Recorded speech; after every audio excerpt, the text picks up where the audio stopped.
Monsieur le rapporteur, chers collègues, nombre de professions essentielles au bon fonctionnement de notre société peinent à se loger décemment, là même où leur mission les appelle. Je ne pourrais pas tous les citer, mais je veux rendre ici hommage aux infirmiers, aux enseignants, aux policiers, aux conducteurs de bus, aux fonctionnaires territoriaux qui sont en première ligne et qui sont confrontés à des difficultés inacceptables à l'heure de trouver un toit. Les raisons de ces difficultés sont multiples. La première est bien évidemment la crise du logement qui raréfie les logements disponibles. Les travailleurs publics ne sont pas les seuls touchés, l'ensemble des catégories sociales et professionnelles en font les frais. Dans les zones en tension, il devient difficile, voire impossible, de trouver un logement. La deuxième raison est pour le coup spécifique aux travailleurs publics. Alors que les salaires de la fonction publique stagnent dans les zones tendues, les prix de l'immobilier, eux, ne cessent d'augmenter.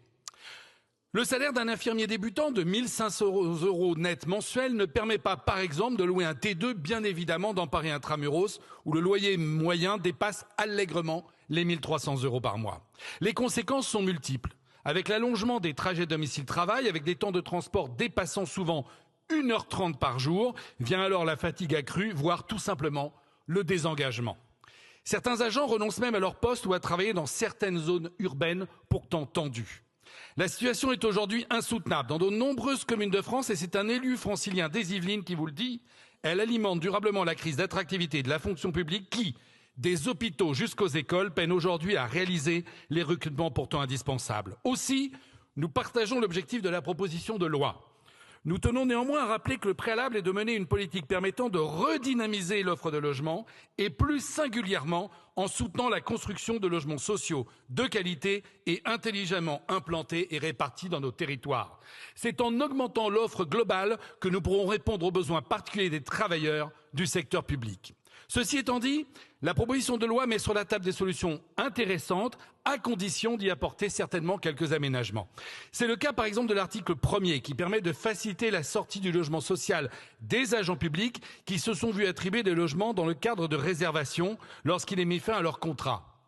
Ce faisant, nous redoutions qu'il crée un lien trop fort entre le contrat et le logement, avec un risque de précarisation et de pression sur l'agent public. Les amendements proposés visant à cantonner cette possibilité aux travailleurs clés ou aux services publics du quotidien, tels qu'ils avaient été listés d'ailleurs lors de la crise du Covid, ou à encadrer cette disposition pour les seuls contrats prévoyant une clause de fonction, vont dans le bon sens.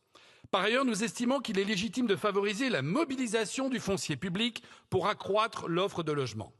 Avec l'article 2, les logements construits sur des terrains de l'État, des collectivités ou des hôpitaux seraient fléchés en priorité vers les agents publics, ce qui peut constituer une incitation forte à la construction. Nous comprenons en outre la nécessité pour certains métiers de pouvoir bénéficier d'emplacements ciblés. Pour les services de douane, les personnels de surveillance de l'administration pénitentiaire et les travailleurs des services publics de transport, il est tout à fait légitime de revenir à une gestion en stock.